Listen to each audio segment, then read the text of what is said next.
Good morning. I am David, Assistant Professor, Department of Mechanical Engineering, Rogani College of Engineering and Technology. So, in this video, I am going to explain some few topics from the first unit of Process Planning and Cost Estimation subject. This is the second video from this unit. So, in this video, we can see the material evaluation process.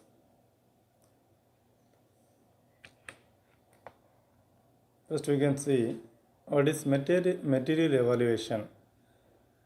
The manufacturing was defined in terms of transforming raw material into a product.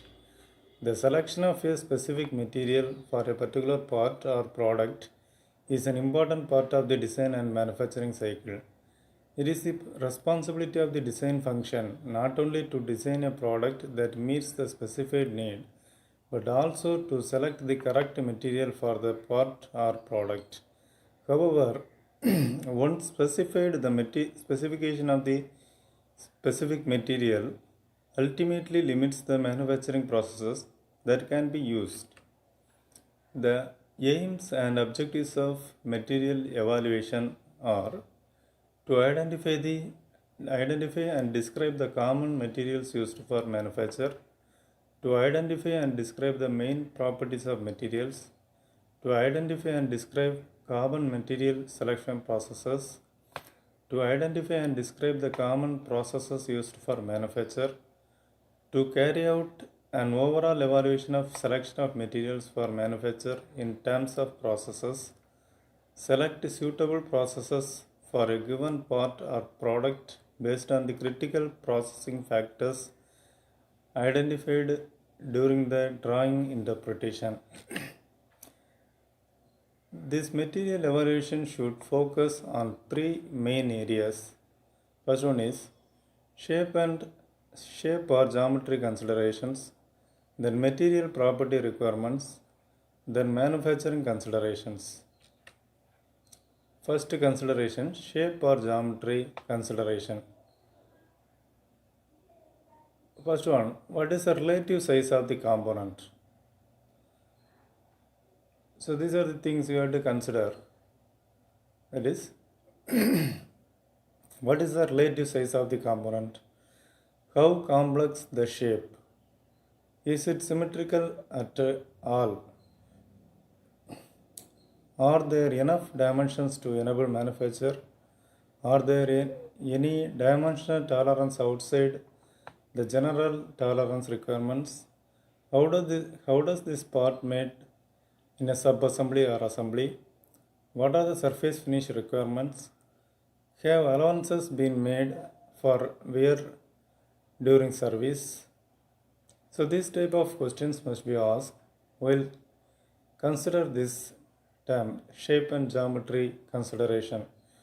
Then material property requirements. So during this consideration, you have to consider three properties, that is mechanical properties, physical properties, then service environment. So as in mechanical properties, are there any static loading needs with regards to particular processes? Is failure likely during manufacture, and if so, how? Is there any likelihood of impact loading type and magnitude? Is there any likelihood of cyclic loading? Is wear resistance needed? Is there a temperature range within which the properties are stable? How much can the material deform and still function properly? So this type of questions has to be asked while considering the mechanical properties.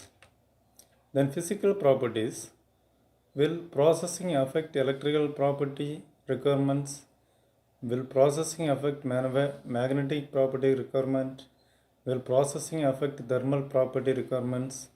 Is weight a significant factor? Is appearance a significant factor?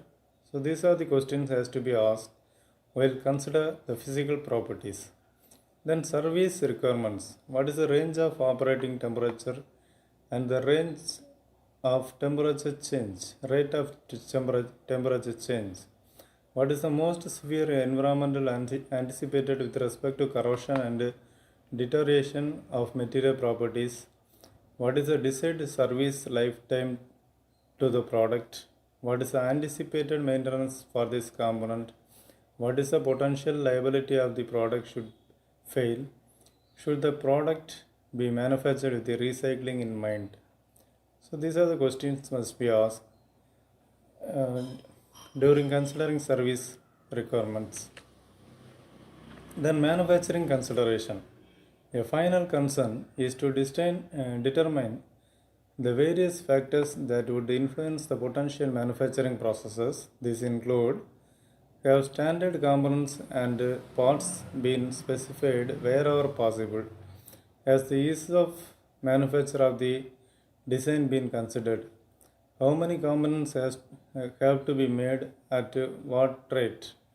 What is the minimum and maximum section thickness?